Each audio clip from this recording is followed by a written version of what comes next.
Hey y'all, if you don't know me, my name is Brooke. I'm 15 years old and I'm a One Youth intern here at Thrive.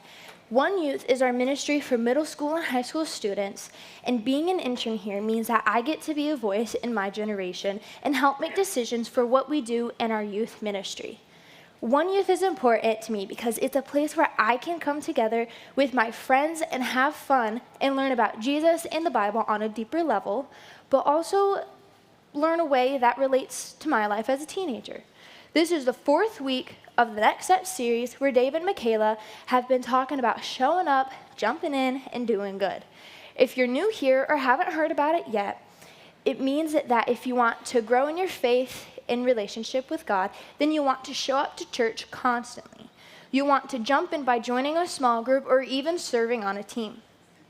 And when you're ready, do good by serving others. I've been showing up to Thrive since I was in the 5th grade. I was quiet and not very outgoing like I am now. I didn't go to One Youth in the 6th grade because the thought of going alone gave me anxiety, and I didn't know a lot of people because I was so shy.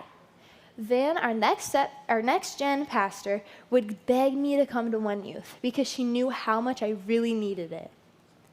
Have you ever been afraid of trying something new?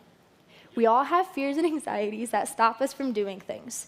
But keeping your focus on Jesus will make everything so much easier. I know it's scary because I've been there, but doing what he calls us to do is incredibly rewarding. It can be scary at first, but it'll definitely be worth it in the end. I remember when I eventually started to come to One Youth, I begged my mom to stay with me, and of course she did. I was so attached to her that when she would go to the bathroom just for 2 minutes, I would panic. Vin would try her hardest to get me to come alone, get me outside of my little box and try new things. She even bought me little crafts to do at One Youth events so I could focus on that and wouldn't have to worry about being overwhelmed by all the people. And not gonna lie, it worked very well. Once I started going, I realized there was nothing to be scared of, and I actually had so much fun.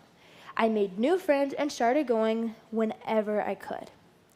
One Youth events are really fun, but oh, and goodness, small groups are one of my favorite things.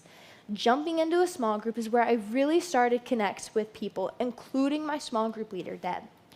I have never opened up and shared literally everything with anyone until I started going to small group. It's a place where I can talk about what I'm going through and no one judges me for it. They just try their best to help me through it. My friendships are stronger, and so is my faith because of them. And don't get me started on Deb's baked goods. They are so good. It took me a while before I was ready to start doing good by serving others.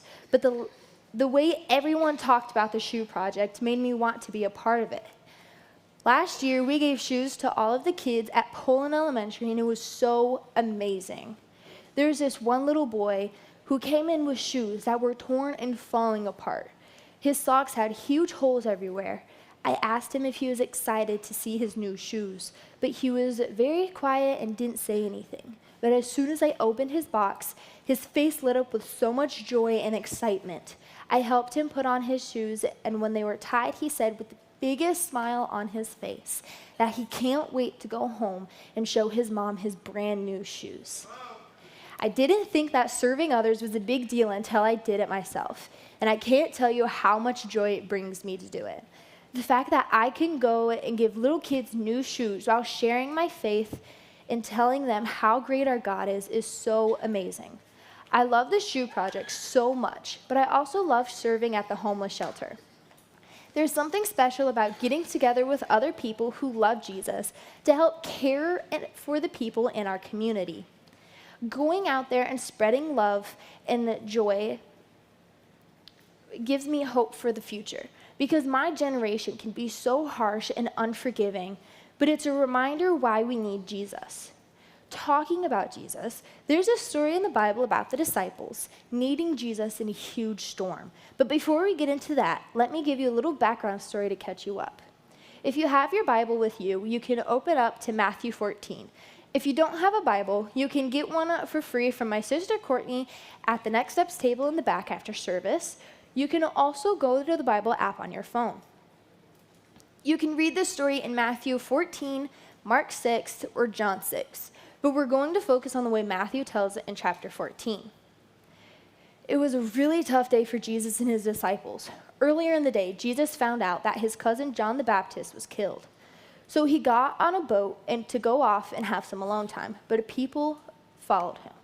When Jesus saw the people waiting on the shore, he decided to heal the sick. This went on for hours, and when he was done, everybody was so hungry.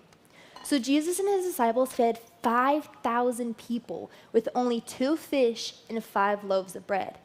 When the huge crowd finally left, Jesus and his disciples were so tired, but none of them were prepared to sleep away from home. So Jesus told his disciples to sail to the northeast shore of the Sea of Galilee to find some shelter for the night. When Jesus was finally alone, he found somewhere quiet to pray. The idea was that Jesus wanted the disciples to find a place and sleep while he was praying, and when Jesus was done, he'd meet up with them. But the disciples only made it a couple of miles before a big storm stopped them. Matthew 14:25-23 says, "Shortly before dawn, Jesus went out to them, walking on the lake. When the disciples saw him walking on the lake, they were terrified. 'It's a ghost,' they said, and cried out in fear. But Jesus immediately said to them, 'Take courage. It is I. Don't be afraid.' 'Lord, if it's you,' Peter replied, 'tell me to come to you on the water.' 'Come,' he said. Then Peter got down out of the boat, walking on the water, and came towards Jesus. But when he heard the wind, he was afraid and began to sink, and he cried out, 'Lord, save me.' Immediately, Jesus reached out his hand and caught him. 'You have little faith,' he said. 'Why did you doubt?' And when they climbed into the boat, the wind died down. Then those who were in the boat worshiped him, saying, 'Truly you are the Son of God.'" Imagine you yourself are in that boat in Peter's place. You're a fisherman, so you've seen bad storms before, but you have never seen a storm this bad before. There's lightning and big booms of thunder. You get sprayed in the face with water. Huge waves are crashing into the boat, and the boat starts rocking side to side, almost tipping over. All of your friends are freaking out. Out of the corner of your eye, you see a figure on the water, and at first you're like, "Whoa, that's a ghost. No thank you." But in reality, it's your really good friend, Jesus. He calls out, "Don't be afraid, it's me." As you're standing there freaking out and shaking with fear, you're like, "Pause. Is that really Jesus?" You shout to him, "Jesus, if it's really you, tell me to come to you on the water." Jesus tells you to come onto the water, and you keep staring at him as you swing one leg over the side of the boat and then the other. You stand up on the water, and as you start to walk towards Jesus, you're like, "Dang, Jesus and I are walking on water." This big wave crashes beside you and catches you off guard. So you look away from Jesus, and you start to fall into the water. You lost focus of Jesus. You took your mind off of Jesus. It was just for a second, but it was long enough for you to sink. I'm willing to bet that most of you know that feeling, that you might have been there a couple of times. Not like actually like in the boat in the sea and stuff, but like doubt of like faith and yeah. Maybe there have been a time where you have gotten distracted and your focus was on something else instead of on your faith in Jesus. Maybe you slowly started to slip into old habits. Maybe you started to doubt God. And this could happen to anyone, no matter how old or young you are. Has there ever been a time in your life when Jesus was the main focus? Like he was the center of everything? If you haven't, let me tell you. Last year, one youth went to a conference in Florida called Big Stuff. It's literally one of the best things ever because it's a week where you don't stop putting your focus on Jesus. Not even kidding you. You wake up, Jesus. You go to lunch, Jesus. Hang with your friends, Jesus. You go to bed, there's Jesus. We'd have morning sessions and night sessions and worship. The small groups, and you do it all over again every day for a whole week. It's the same thing for when one youth went to Tennessee for a mission trip a couple years ago. There was Jesus everywhere. He was in our hard work, our conversations, and in the chapel.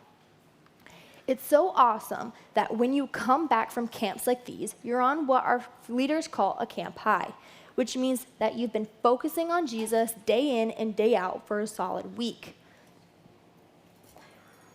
And now you've seen things from a different perspective.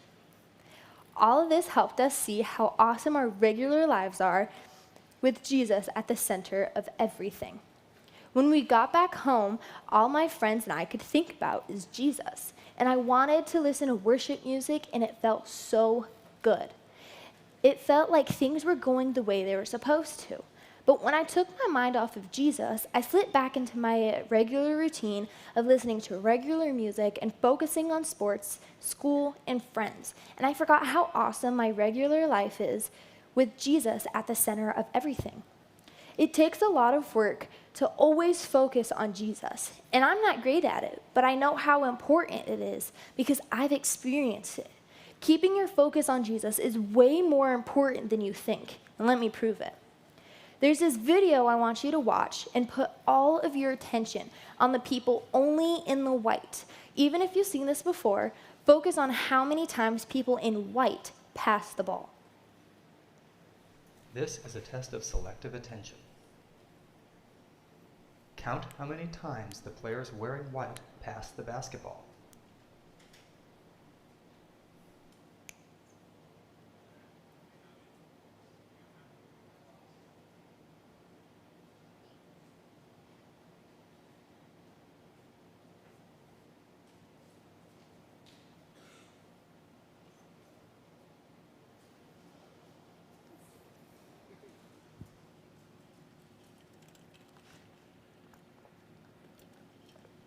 How many passes did you count?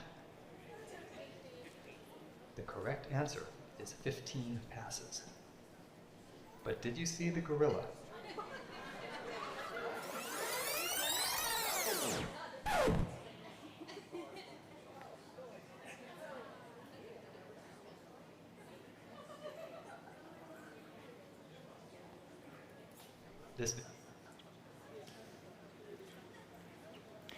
What you just experienced is called selective attention, and it's where you pay attention to something so closely that you don't notice anything else and blur out the other things that could be distracting.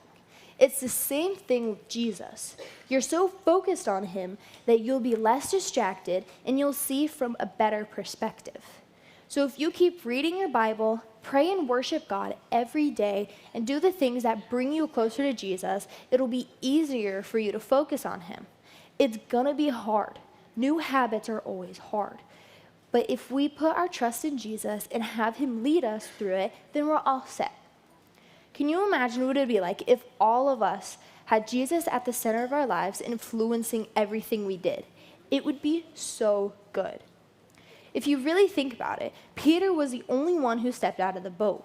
I think he really wanted to be like Jesus, and that's why he took that scary step onto the water. When Peter was walking out on the water, he lost focus of Jesus. I think that if you want to be like Jesus and want to do it well, then you have to keep your focus on him. The hope in the story is that even though Peter was slipping away, Jesus still saved him and wanted to help him. But get this, this wouldn't be the last time Peter took his eyes off Jesus. Even after all of Peter's mistakes, Jesus still saved him. Jesus used Peter to start the whole Christian church movement. Focusing on school and work or sports isn't bad unless you get more attention than your relationship with Jesus. We should be focusing on Jesus first and letting him influence school and work and sports and our relationships. When we focus on God and grow our faith in him, it changes everything we do. When we're putting our full attention on God and going to church, reading the Bible doesn't just make us better or our lives better, it can impact the others around you and make their lives or day better.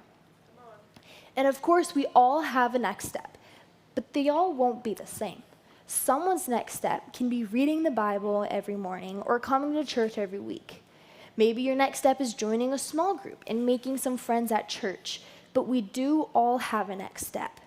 So what's your next step? Is it show up, jump in, or is it do good? If it's show up, you're here today, so keep showing up. And sometimes that can be harder to do than it sounds, but you can do it. If your next step is jumping in, there's so many things you can do. You can help with kids. I know they need help with preschool, and we could always use more leaders.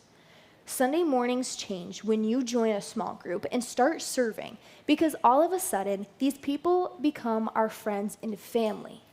My mom's small group is like family. When she was struggling, they were there immediately to help us however they could. If your next step is do good, there are all kinds of things that you can do to serve our community. Club 45 and One Youth are serving with their families at Hopewell next Sunday. You should come join us.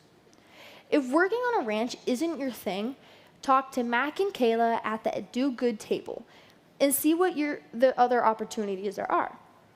Whatever your next step is, take it, or reach out to someone who will help you take that next step. If you don't know what your step is, go back to the next steps table and they can help you out. Focus on Jesus and take that step. Remember a couple weeks ago when Dave was talking about taking that step? He wasn't talking about one person. He was talking about every single one of us. That means kids, teens, adults, messy people, literally everyone can take that step. No matter who you are, it's time to focus on Jesus and take the next step. I'm very excited to share this story from one of our Next Gen volunteers at Thrive who has made a big impact on a bunch of people because he chose to focus on Jesus and take the step.